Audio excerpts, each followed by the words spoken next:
Hello, hello, hello, Marriage the Real Talk. Your girl Amber here, and we are so excited to have you with us tonight.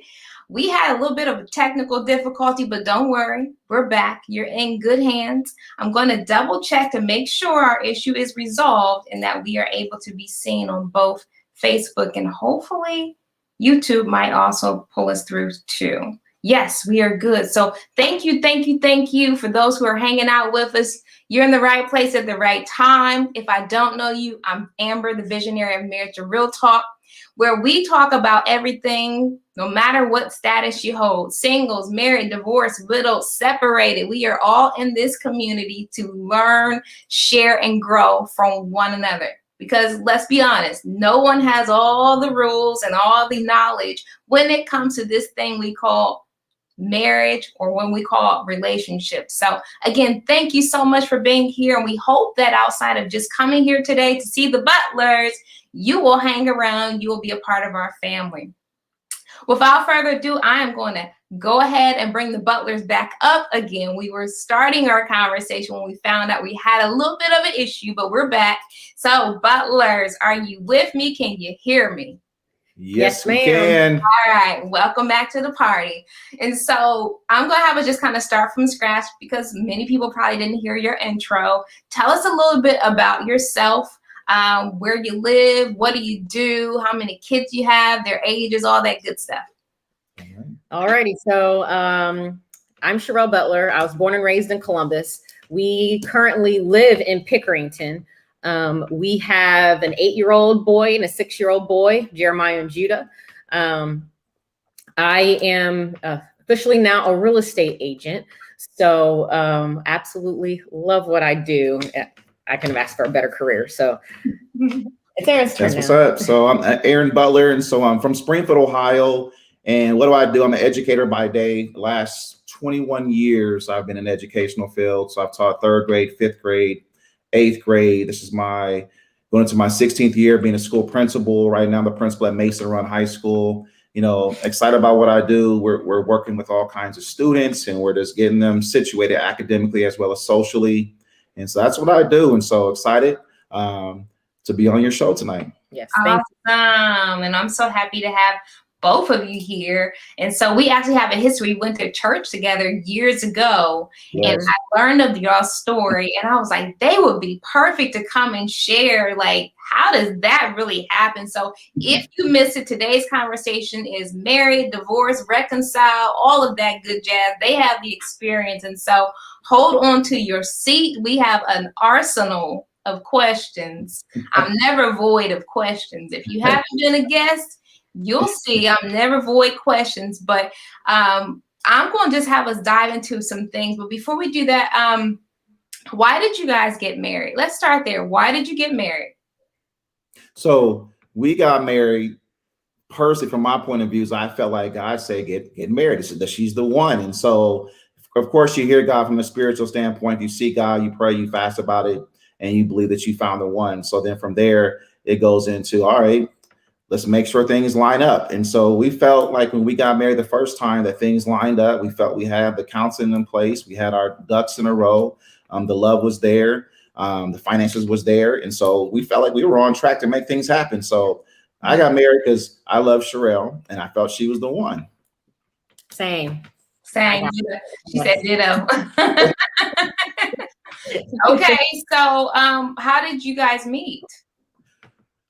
Let me tell the story. Yeah, go ahead. All right. So we met at Lifetime Fitness. And so I saw her from a distance. I'm like, who's that angel? Like, who's that walking over there? Okay. She was a personal trainer. She had a little training outfit on. And so she was taking someone some food. I remember, like, I was on, straight stalker mode. Like, who is this person? And so I remember she was taking one of her supervisors some food. I did my research. And so I think it was the next day I went back to Lifetime and I approached her. She thought that I was about to become one of her, personal trainer clients. And I'm like, no, I'm thinking I need you to be my, client for life, the wifey for life and whatnot. And so that was the focus. So I asked her out on a date. The very first date, it was sweet. Like, I met her parents. Like, before we did what we did that night, pretty much went and met her parents.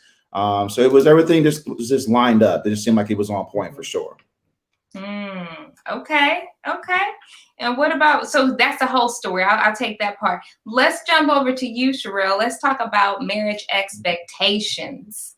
What expectations did you have going into marriage?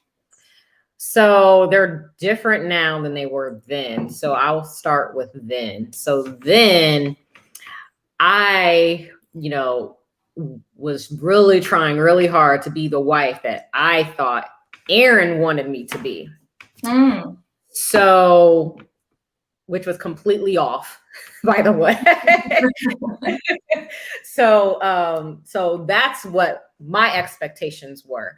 That was my main focus for real, was to be the best wife that I thought Aaron wanted me to be. So that's it right there for me. Okay. What about you, Aaron? Any expectations you took into marriage? Yes. So, growing up, as a Christian, spiritual background, I heard so many different major preachers come through Columbus and preach and teach and prophesy and see the power of God on display. So I'm looking for a wife that was spiritual. Like, we're talking about dreams and visions, having deeper talks in the word of God. And so that's what I was looking for. Of course, there's those natural things like a marriage, the expectation of beauty and sex and things those things that, people value, but it's not really the substance of a marriage. That's what I was looking at, like just having the deep conversations, almost like a carbon copy of me. Like, all right, she has to be like, and it's one of those things where, before you get married, it's deep, because before you get married, you don't really know your person. You may think you do, but it's not until you get married till you really learn that person. Say that again. You don't know your person until you marry them. The people who have the answers, you don't. Trust me. So Aaron, does that mean that you can't play house, or you can't try to work it out and figure it out before you get into it? Is that what you're saying? Are you saying like you don't really get the real until you're living in that place? Here's a real deal. We don't believe in shacking. I don't care if you're shacking with your mate for 5 or 10 years. Once you get married, you'll meet the real person. Ooh, really?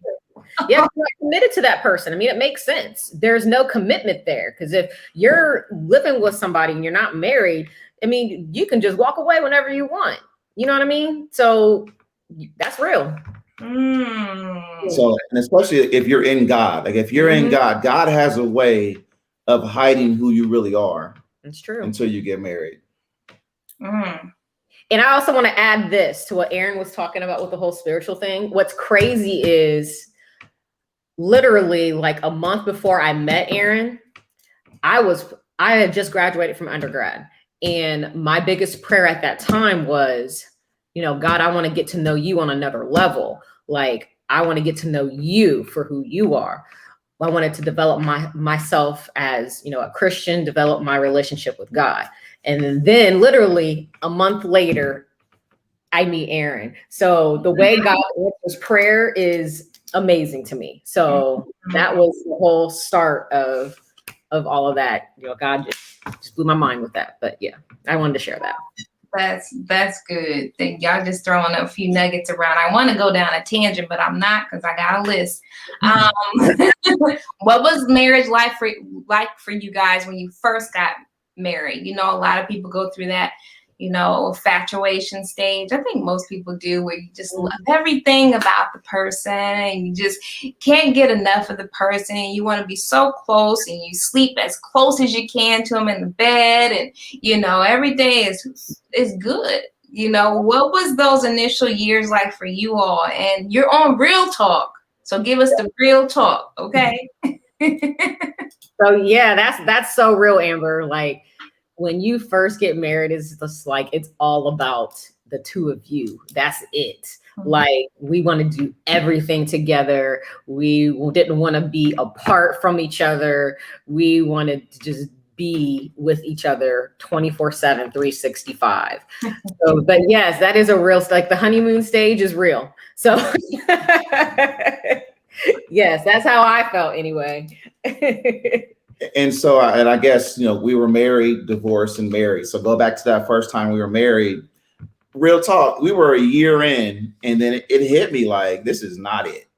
This is not it. I called my mom, like, Mom, the honeymoon's over. Like, I think I made a mistake. And so, but my mom, Wow. the woman, she's like, no, you committed to marrying Sherrell. You need to pray, you need to fast, you need to do what you have to do to make things work. I said, all right, cool. I hear you. And so we tried a number of different things for sure to make things work. But staying with the question, of course, there's that honeymoon stage where everything's blissful, everything's flowing, everything's great. And then the honeymoon decides to walk out the door, that you're left with, husband and wife. Yeah. Now, how long did it take for you to get to that point? You said it was 1 year? It was about a year in. No, y'all didn't have kids until years later. Y'all didn't have kids until y'all got remarried. So, correct. Yeah, the numbers, we were married 4.5 years, divorced for a year and a half, remarried in 2012, had our first kid in 2013. Y'all were divorced for a whole year and a half. Okay, we gotta hurry up and get to the meat and potatoes of this. Like, that's a long time to be divorced and then like, oh, let's try this again. Like, okay, we gotta get through. Okay, so I don't know why I thought it was shorter. A year and a half divorce and then remarried. Oh my gosh. So I can't ask the children question because y'all didn't have the kids at that point. So then let's fast forward. You were married. Everything's good. Let's dive into the challenges, because that's really where I think we could glean, the community can glean from the reality that challenges are going to come in every marriage, right? Mm-hmm. But how to work through them. So what challenges do you think you were facing? Well, what were the challenges you were facing that caused you to start, because it sounds like now you were the one who initiated this, Aaron, right? The divorce. Okay, so I'll have you start. What challenges were making you like, yo, this is not it? We want to hear you. And so number one, I think when you find the one, it's important to get marriage counseling. It needs to be real marriage counseling. It can't be because someone has a great name or a great following. You need to make sure that someone who's counseling you, number one, they have a model marriage. Number two, they're asking you challenging questions, challenging scenarios about life as a married couple. We didn't get that. So we're in the marriage, and literally, I think the biggest challenge for me is there was no conversation. There wasn't the conversation that I was looking for. I was looking to have the late night deep conversations. I was looking for Sherrell to spearhead some of these conversations. I was looking for Sherrell to come to me like, yeah, I had this dream and blah, blah, blah. Or I was reading the word of God in X, Y, and Z.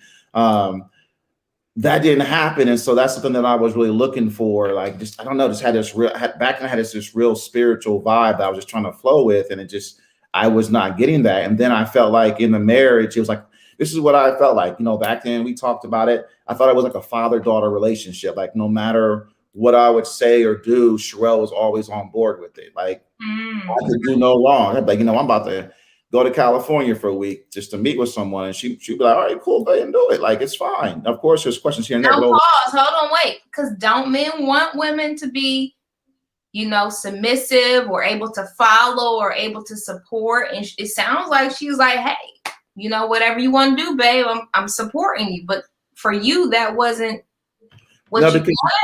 Because real talk, a real man understands that even though the man might be the head, a head can't do nothing without his neck. You know what I'm saying? Behind every strong man is a strong woman. And so, yeah, you can say all day long, a man wants a submissive woman is to be quiet and stay in the background. Nah, I guess I'm built a little bit different. So I want a wife that has a voice along with me. And that's what I was looking for. And so I didn't get that voice, or when I felt like I wasn't getting what I wanted at that point in time, that's how, I don't have time for this. I don't have time. Now, see how we about to be doing? See, the question is just coming. Now, did you communicate that with her, or did you not and suppress it and then just like, this for the birds, I'm out? So being an educator, we would have these meetings. And so it's like, I would lay stuff out like, all right, here's bullet number. Here's the agenda for our household. And like, this is just how I feel about everything. And I know I have a strong personality, and that could have been one of the factors back then too. Like, I don't know, that's probably a question for her. Like, how does she feel about my personality and everything? But I just felt like for me, I was just looking for a certain type of wife, and it's like I didn't get that. And at that point in time, we were around a couple of married folks, but they were young in their marriage too, and we couldn't go back to who we received marriage counseling from. So we really didn't have the senior voices in our lives that could provide that counsel that would have been needed, to really make things work. But then at the same time, I was so bullheaded that I was like, you know what, whatever, like gotta deal with me. You got to a place where you just didn't care. You got to the I don't care place. I was indifferent. Okay. Yeah. So Sherrell, on your end, he comes to you, he wants a divorce. What's going through your heart and your mind? Do you also want a divorce? No, I didn't want to go through with it. I was like, what can we do to work this out? Like, and I don't know I really did try. Like, I don't know if what I did like wasn't enough or it was too late in order to really get to a place of being able to get through it. I do want to say that with the whole submissive thing, like looking back, like I was way submissive. Like I lost myself as an individual. Recreate my identity. I put myself and my identity with him, not as myself as an individual. Because everything I did, I thought, of him. So I didn't really like have myself like do the things that I wanted to do the things that I liked or things like that. And I think a lot of that too also was because since I was married so young, I really didn't have that chance or that opportunity to really get to know myself.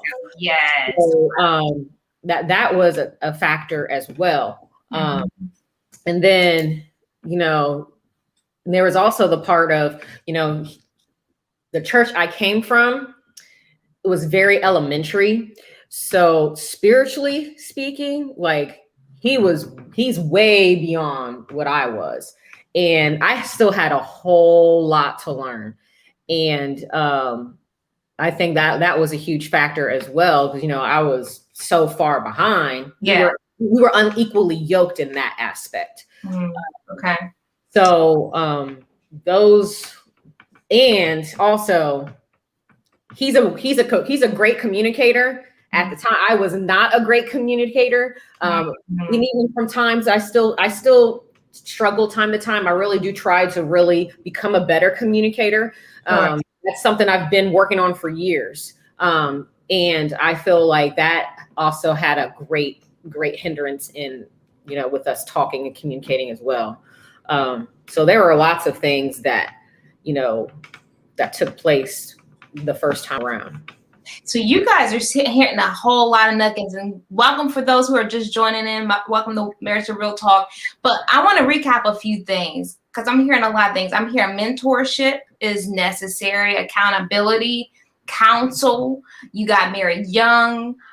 So I'm kind of recapping some of the challenges that even some of us who are watching may either have faced now, or may face, or, in the future. Because it's so important that we can glean from this story. And so when you talked about getting married young, what age were you guys? And so what's deep about that, we did have an age gap. Okay, so right now, it's like a 7-8 year age gap. Oh, so wow. Okay. Was I what? You were 30. 30. I was 23. And so it's 7 years.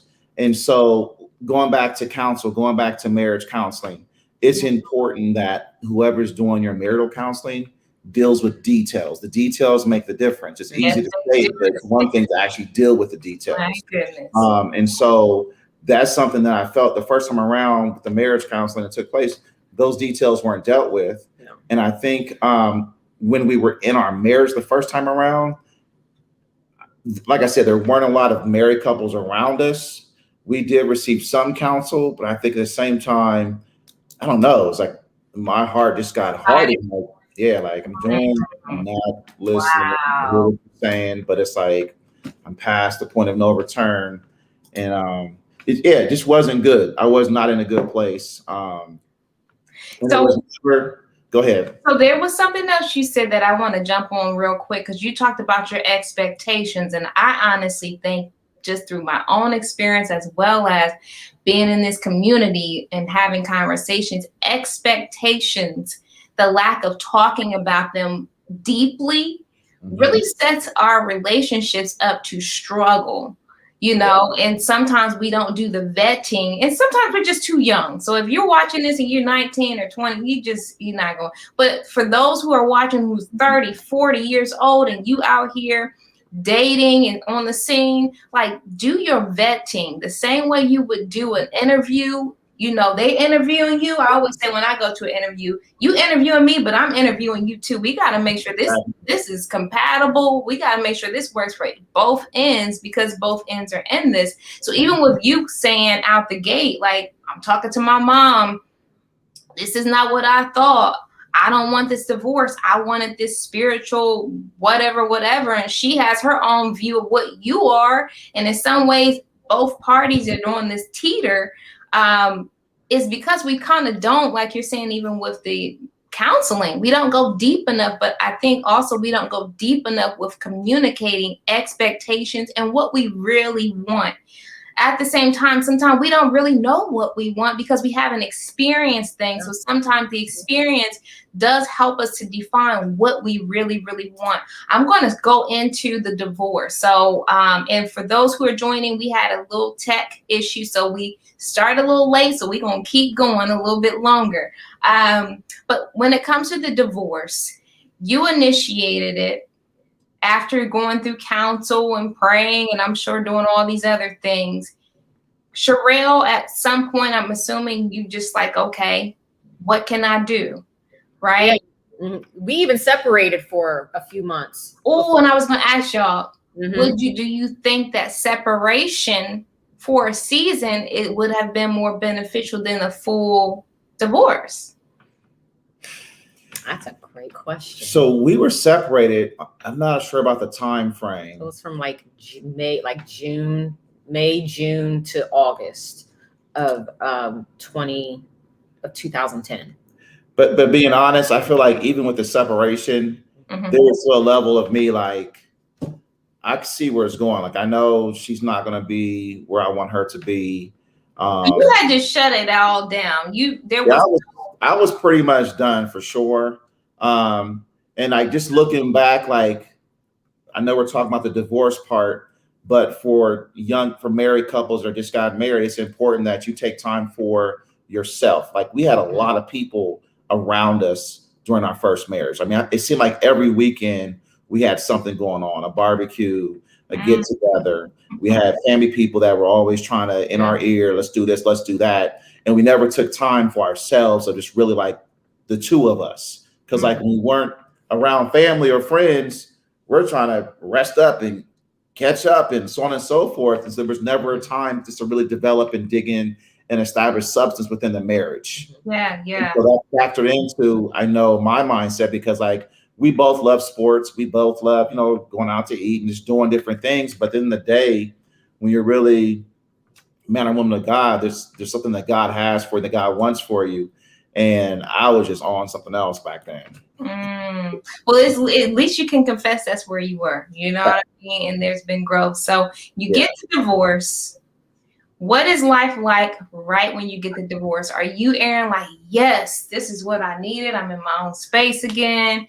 She's not the one for me. We're going to go our separate ways. Sherrell, are you just like, man, I'm sorry that happened, but hey, I'm out here. What are y'all's thoughts? What's going on? Fill us in. Spotlight on you.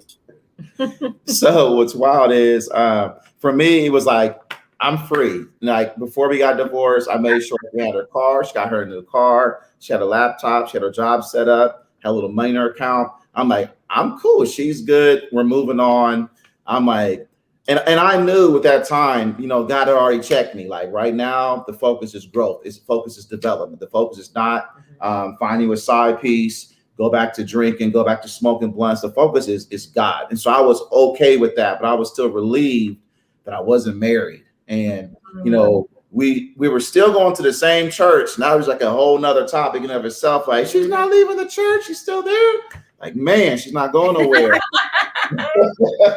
And so I had told the brothers at the church, like, listen, that's not my wife. She belongs to one of you. And so whoever marries pause. no, I'm for real. I was free.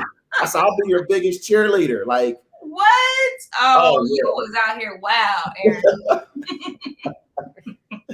Oh yeah, for sure though. But I was free for sure though. Yeah, I was devastated. Like, yeah, for me at first, it was devastating. Like, that statement, hurting people hurt people, was a real statement. And I didn't really understand that statement until we went through the divorce, until we were having our issues, went through the separation, through the divorce, all of that. Because I didn't realize of my actions, like because I was upset, I was bitter, I was mad, and it took a lot for me, like a lot of prayer, a lot of fasting, a lot of reading the word, a lot of, you know, just, man, it was just a lot of time to myself to really, and God just checked me like, you need to get yourself together. So it took some time when we got divorced. But I was able to get through it. When we were separated, we were in Cincinnati at the time. We were living in Cincinnati at the time. I actually went to an organization called the Adam and Eve Center, and I went there and got some counseling for myself, just to, you know, get through it. I'm glad I did, because I was able to, you know, talk to somebody, able to, you know, I had an outlet. Yeah. That's good. And then when I got back to Columbus, when we were officially like going through the divorce and all of that, I went through a Christian group called Divorce Care. So I went through that, and it was great too. They had a lot of great information to really help me to be able to, you know, pick up the pieces, you know, get to know myself more, and to get to a place of just moving on. Yeah. So I'm just glad that I had that support system with the counseling and with that. So that was going to be one of my questions. Do you guys encourage counseling? I know you said premarital, but do you encourage counseling, therapy, those type of things? Do you think those are good things that people should use? Yeah, and so we go to the City of David Church, and so even when we were married the first time, Prophet Hill, First Lady Hill, they definitely were there. Yes. Mama Hill, she was there counseling us and giving us direction. But it's like I was just so hard-headed and so just indifferent that I just was not receptive to counsel. No, pause real quick, because there's generally, at least from my experience, most men don't want counsel. It's generally the female that, you know, hey, can we go talk to somebody? Hey, can we? And the men are like, no, don't nobody need to know my business. Can't nobody help me? That, you know, any advice or insight for our male audience that, you know, like you sound like you were just stubborn, just in your place. Anything that you can suggest there, and or what got you out of that place? Can you speak to that real quick? Yeah, so no one gets married wanting to get divorced. No one gets married expecting to get divorced. And so if you're a real man of God, if you're serious about your faith, you will be open to receive counsel. The Bible makes it clear that basically without counsel, there's destruction. Without counsel, there's ruin. And the multitude of counsel, there's safety. And so it's just normal to get counsel if you're a man or a woman. If you're a man and you don't want counsel, you probably have some serious issues in your life that really needs to be addressed. And so even during that time frame, even though I was receiving counsel, there was still a level of just disobedience, stubbornness, pride, arrogance. It's just not open to counsel. So as a man, yes, if you're going through something, you need to get counsel. Because if you're not getting counsel, there's some serious mental health issues going on, some spiritual warfare going on that's really stopping you and blocking you from receiving what you need to be whole as a man. That mental health piece. I want to go down that avenue, but I don't know if I can. Let's go ahead and keep going. Why do you think most people get divorced? I'm going to pause there and then we're going to come back into your story. Why do you think most people get divorced? Because y'all had that turbulence, that storm, and then y'all actually did it. Why, and any insight for those who are in that place right now? Go. I would say like one of the biggest, at least from a woman's standpoint, just their needs aren't being met. You don't feel like you're protected. You're not feeling like you're receiving everything that you need to receive. One thing that I have to learn, is the man is your covering. That is what us women, we are supposed to be covered by our husbands, and they are our rock. They are our foundation, just like Christ is the foundation of our marriage. So if those needs are not being met by our covering, we want out. We want to go somewhere where our needs are being met. And I would just add on, I think when you go through a divorce, number one, you can say like your needs are not being met, your wants are not being met. But like if you're going through a divorce, to me, from my experience, there's just some wrong expectations that you have in place, or it might be some wrong fantasies that you might have in place. You're not you don't count up the cost of what it really takes to be in a marriage. And so I can say for myself, the first marriage, I didn't know myself. Wow. For the first marriage, when we were married, I didn't know that you can't make someone do what you don't want, what they're not made to do. So there were things I was expecting from Sherrell, and that wasn't her cup of tea. That was not her strength. That was not her focus area. And so what I was trying to get from her, I should have been getting from, my brothers in Christ, spiritual father, like other people, because everyone is not built to do what you're called to do. And God does not want us marrying a carbon copy of ourselves. And so I think for the first marriage, that's what I was looking for. Someone that could flow like and be like Aaron. And that was the focus. Wow. Come on, truth. Come on. And if we're honest, real talk. If we're honest, sometimes that is the case, which is why I think sometimes the first 1 to 3 years for a lot of people are so rocky, because like we say, you get out of the infatuation phase and then you get into the real. And of course, for those who get married and have instant families, like you blended families, you got kids and all these moving parts, I'm sure it's a lot more. But even for those of us, like I'm like you guys, we didn't have any kids. It's that learning curve and recognizing this person is not going to be a carbon copy of you. Okay. It does not happen. If anything, a lot of times there's a lot of opposites that you got to really recognize and work through. And so, I had another question here. Actually, before I go into that, you made a really good point that sometimes we make our spouse, I said that when you said, I was thinking the placeholder. We put them as a placeholder to be things that other people are. They're not that. And so an example of that I learned from my good friend Gail. Shout out to Gail, and actually several others. And she talks about get you some friends.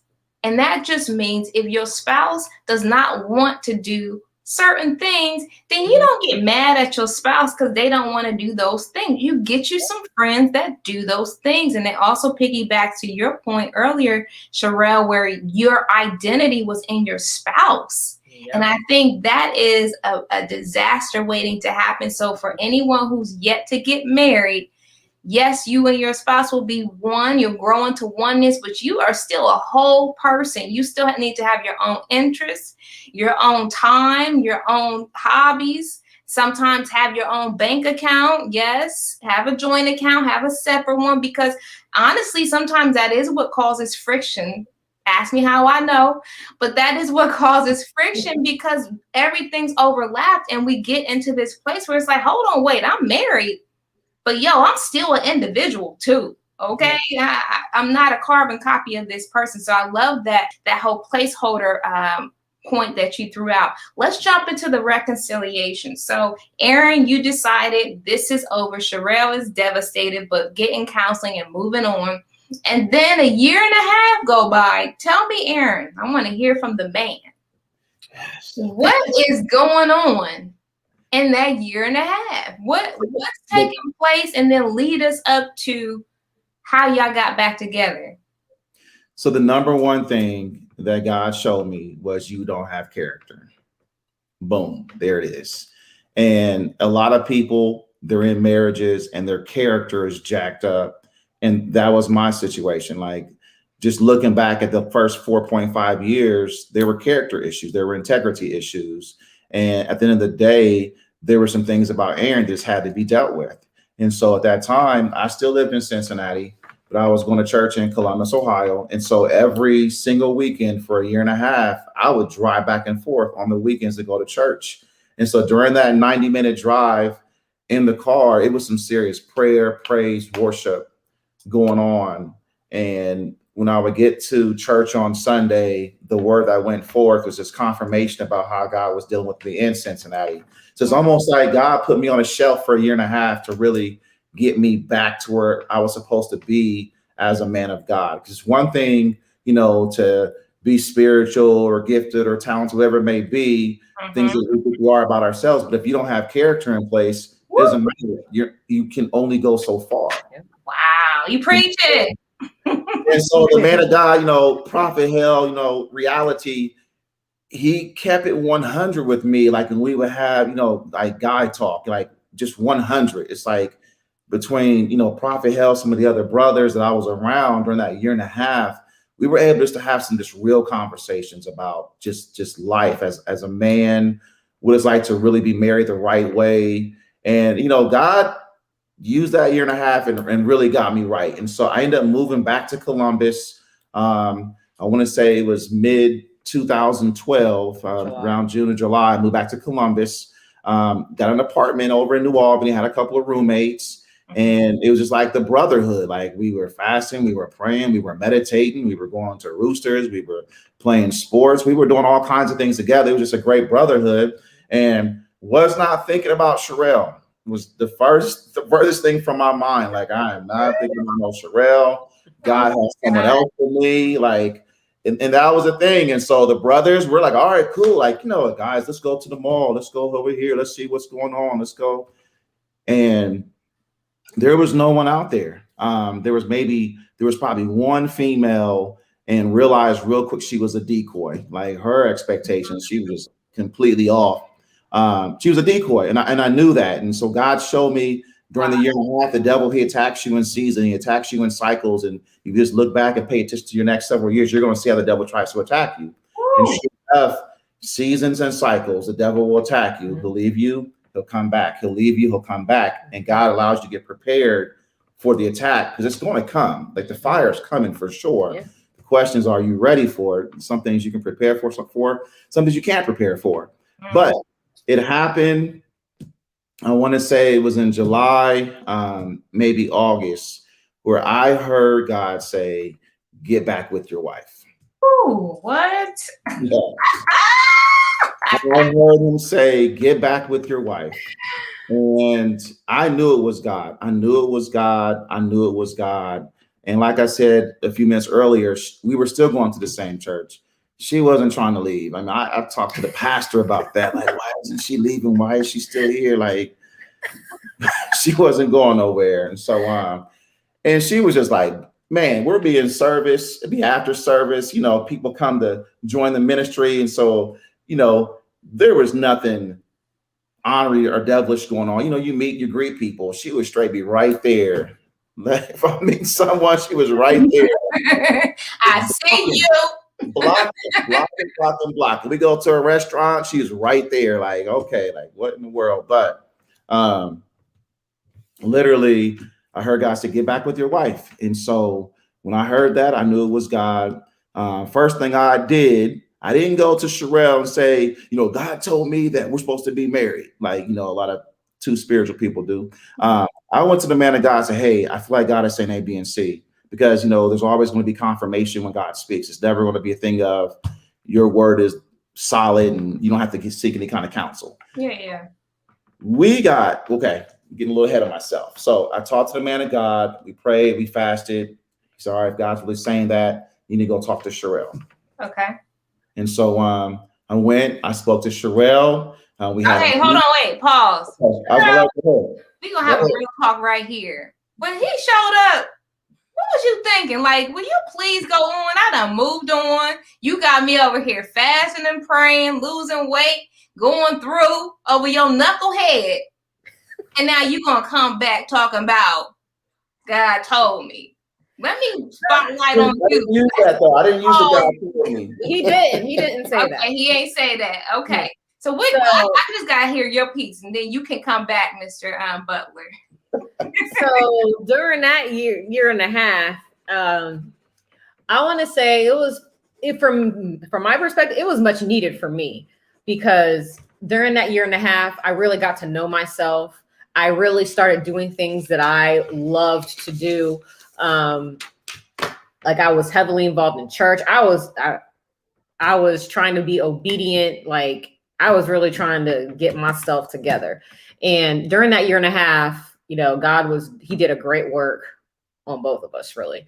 So when Aaron came to me with that, before I got the phone call when he called me, after that, I called First Lady and I talked to her. I was like, Aaron wants to talk. I don't know what he wants to talk about, but he wants to talk. And then she was like, well, what if he wants to get back together? I was like, I don't even know. I haven't even thought about that. Like, that was like the last thing that was on my mind.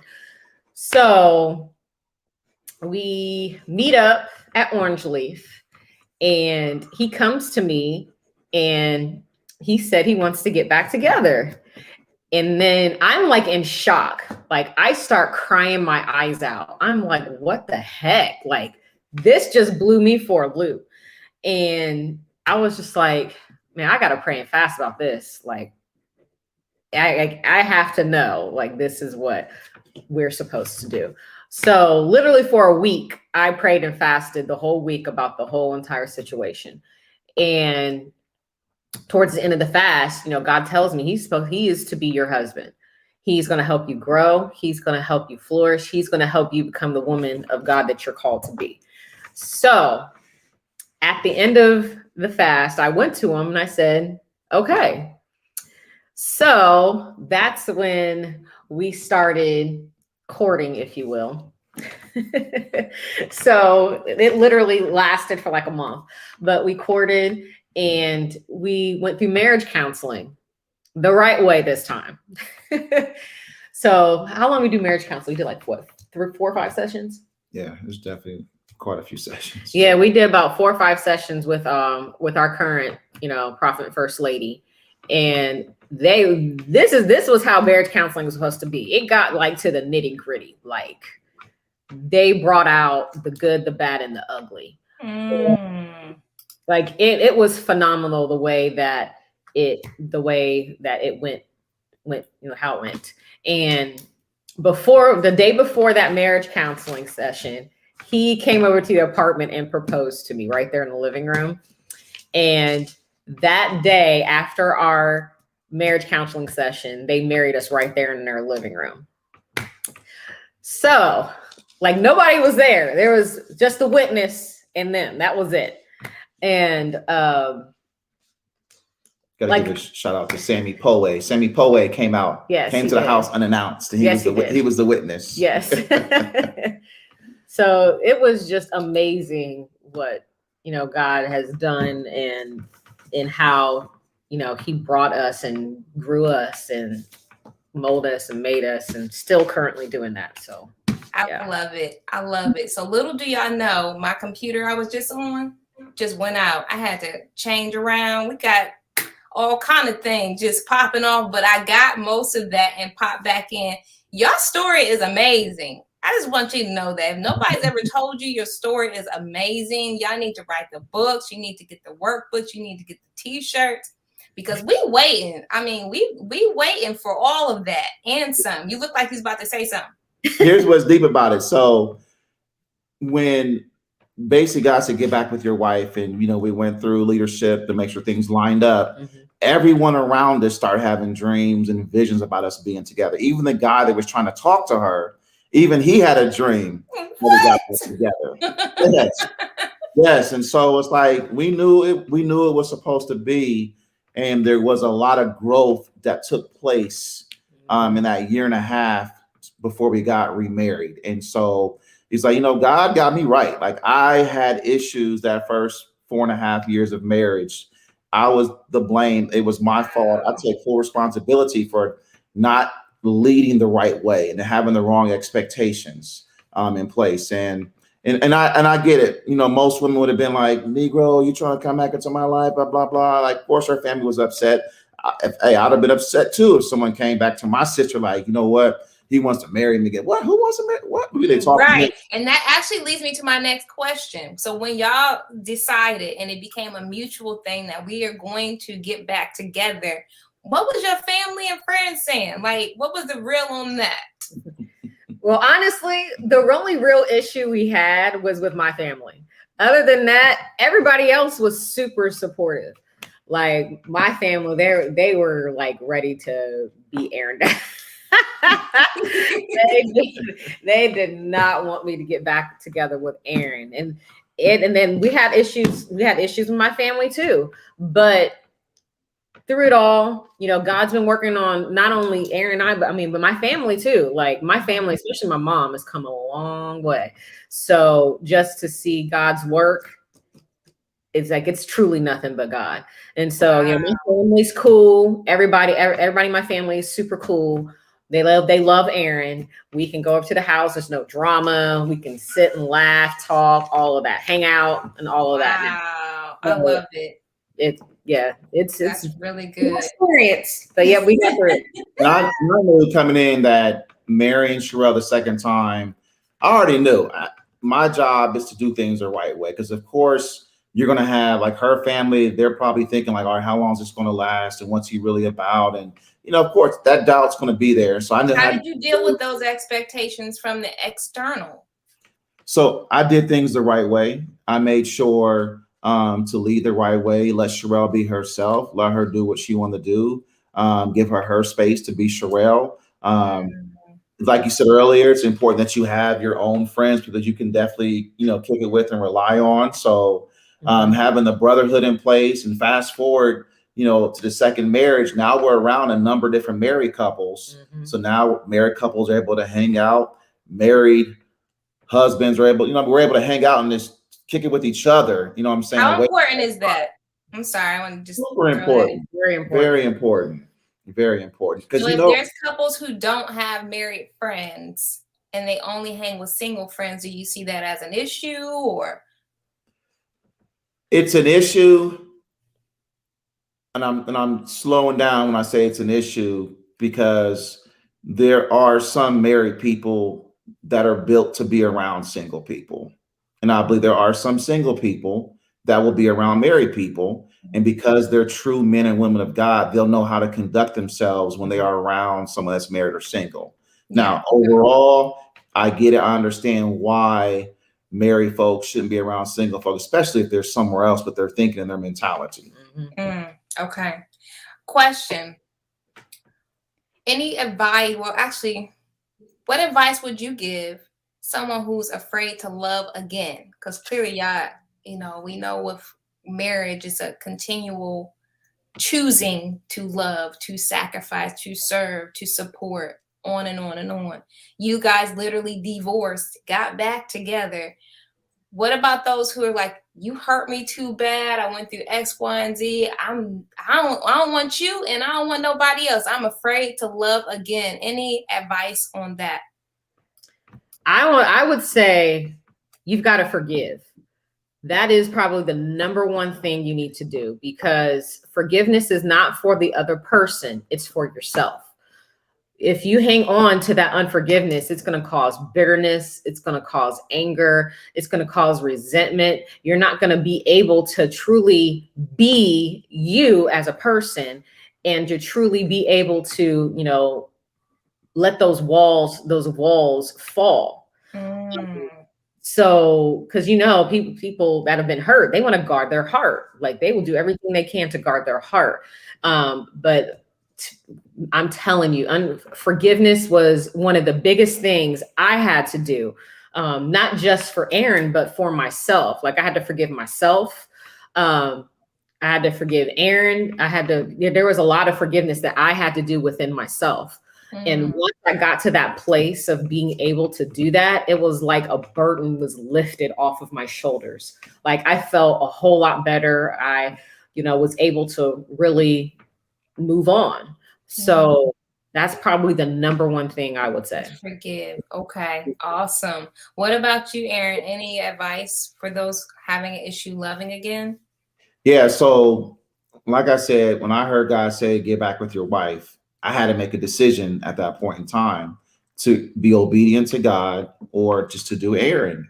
And so I really think it goes back to Christian audience. Like if you're a Christian, you're going to understand this. If you're not a Christian, you might not understand this, but you have to be dead to yourself. In other words, you have to make sure your flesh is dead. You have to make sure that your own agenda, your own motives are out the door when it comes to doing what God wants. And so I was open to God, and that's the biggest thing. And then from there, it's about being obedient to what he wants. And I know if you don't have a deeper Christian background, that might not make sense to you, but at the end of the day, I'm a believer. I serve God and I want to be obedient to what he wants. And so when he said, get back with your wife, there was no fight.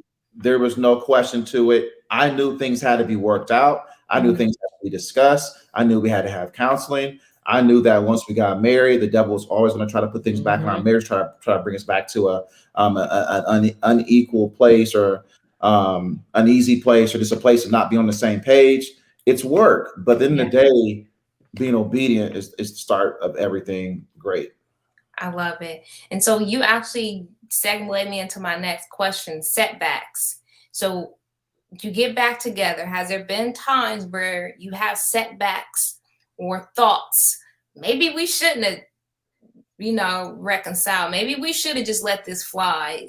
Has that happened? And how do you work through that? Just a few minutes so we can get through a few last questions. Honestly, I haven't had any setbacks in that regard. I mean, the devil might try and pop up some thoughts or pop up some, things that may have happened back when we first divorced, but when we divorced, but really, no, I would say no for me. Because I know I'm in this for better, for worse, richer, for sickness and health. I'm loyal out here. She loyal. Love I ain't going nowhere. So I know who I'm supposed to be with. So I'm not going anywhere. So I haven't had any setbacks in that regard. And of course, the devil's going to come to you like in the wilderness with temptation. You know what I'm saying? He's tried to put thoughts in my head of she's not the right one and things aren't going the way you want them to go. But the truth of the matter is, I don't care who you're married to. There's always mountaintop experiences, valley experiences. There's always going to be highs. There's going to be lows. Yeah. But it's your job as a married couple to work through those differences, communicate with each other, deal with the elephants, have the hard conversations. I'm big on leadership. True leadership is dealing with difficult situations. If you can't deal with problems, if you can't have confrontation, you're not built to be a leader. And so leadership. Say that again. Stuff. If you can't handle conflict, if you can't have the face-to-face conversation, you have to question your leadership. So, I want to stay right there, but I can't. You preach it. Well, she's the one for sure. Oh, we're a family over here, and so we have our boys. Building a legacy. Yes, building a legacy. Yes. I love it. I have a few more questions over here. What about those who want to, see this reconciliation come in their relationship, but their spouse is not willing or not open? Is there any hope? In God, all things are possible, man. Good answer.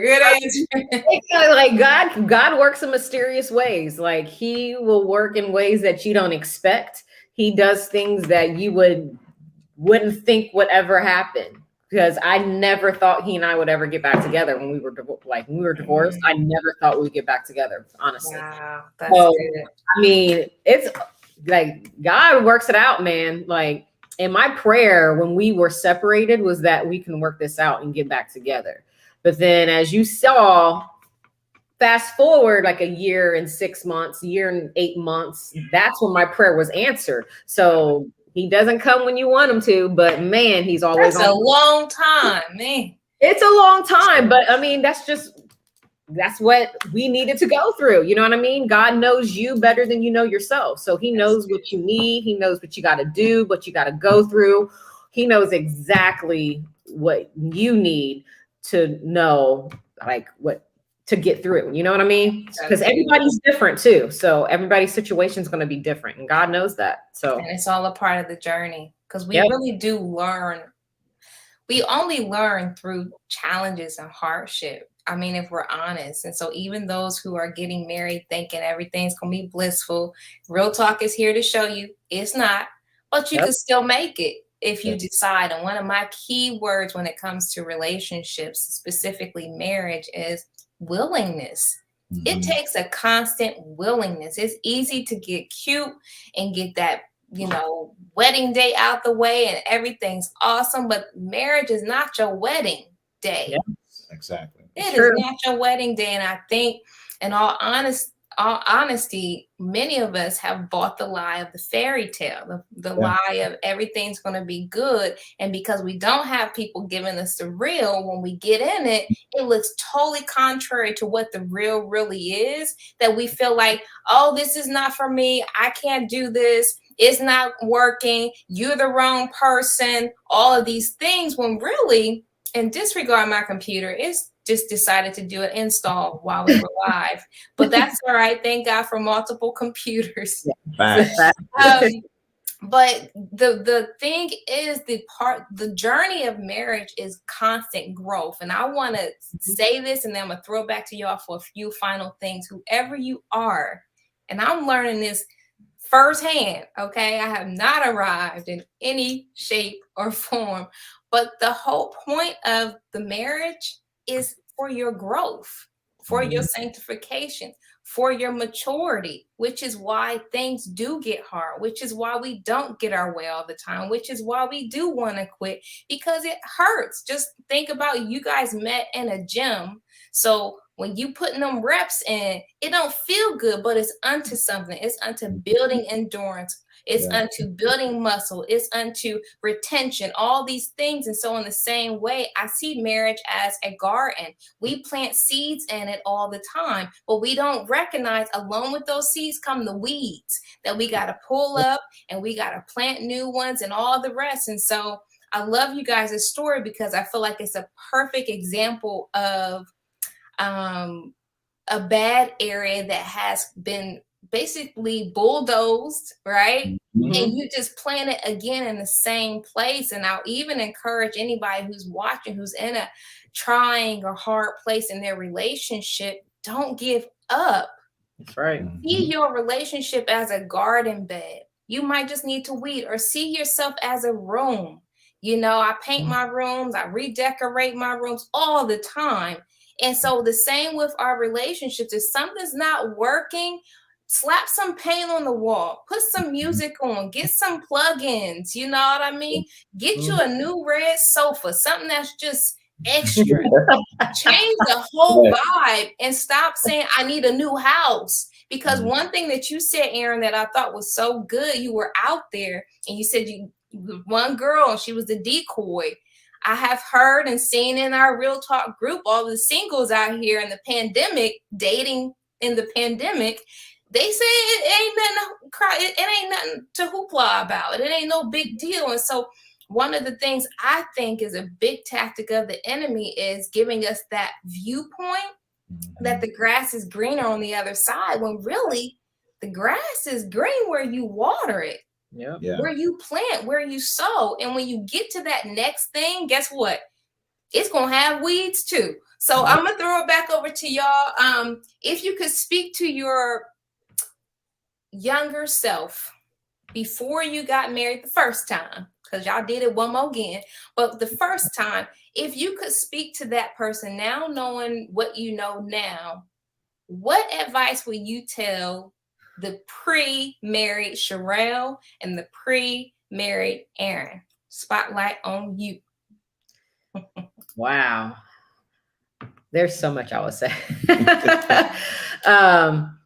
The biggest thing I would say is to myself, get to know yourself. Know yourself for who you are. Love yourself for who you are.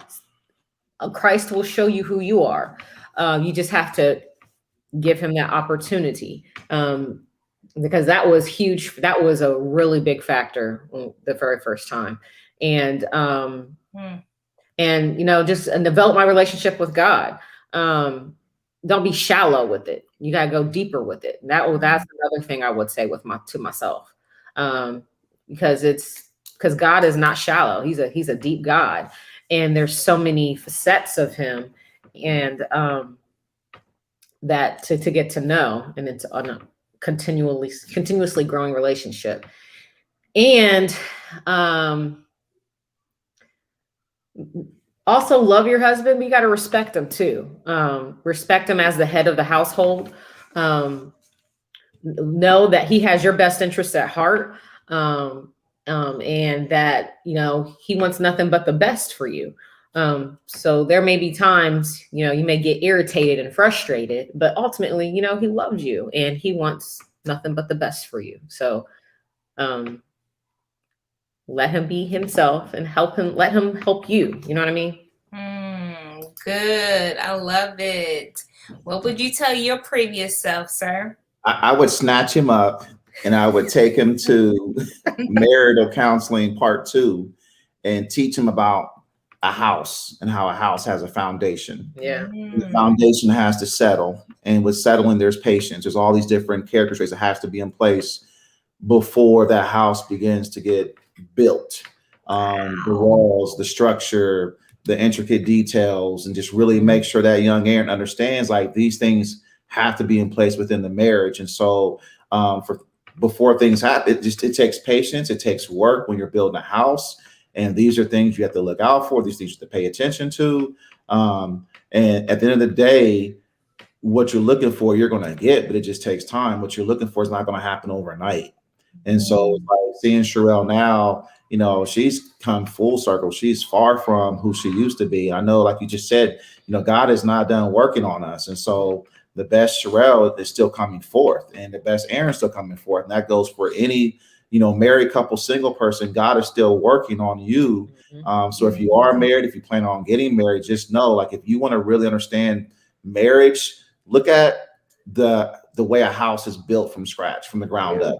All the details of building a house, from the carpentry piece, the electrical piece, the plumbing piece. Look at all those details and just understand a house is not built overnight. It takes time to build a house. If you're trying to build a great, glorious house, it's going to take longer. And so it's going to take work. But when it's all said and done, you're going to love that house. I love that analogy. That is a good analogy.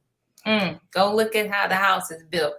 So good. So many rich nuggets in our conversation today. Before we close out, just want to open the floor to see if you guys have any advice for singles, married, divorced, widow, whoever, any other advice that could be on topic to what we talked about here, or just anything else that's on your heart today.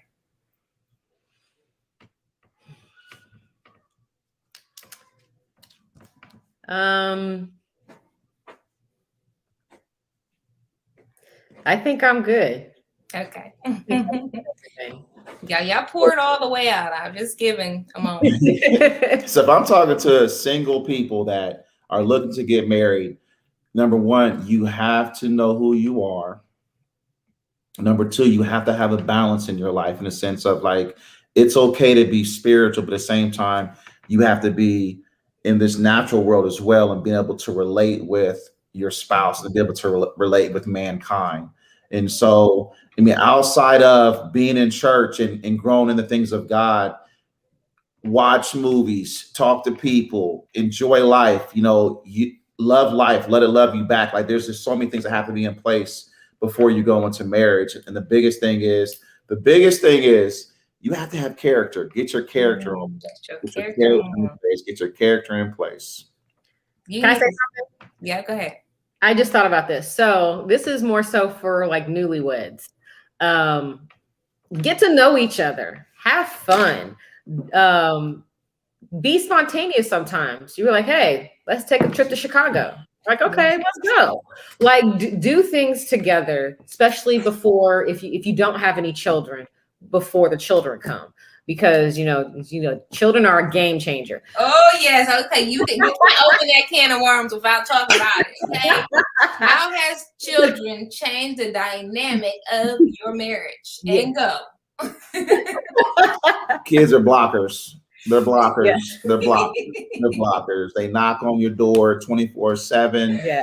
You know, there's no filter. And especially if you're raising your kids right, then they are free to be them. Yeah. And they're going to say and they're going to do things because you're growing them up to be independent, interdependent. And so they're involved. And they have structure, they have order, but at the same time, they have a voice. And if they have a voice, that's what you want. So like, I love the kids. Like not having a father around when I was growing up, I'm all about the children. I'm all about what can we do to grow our boys, develop our boys, and let them be great in this earth. So I love having them around.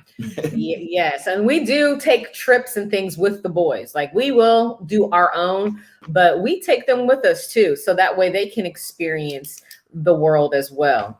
I do want to say this about the kids. And Aaron reminds me of this all the time. They are watching what you do. They're watching what you say.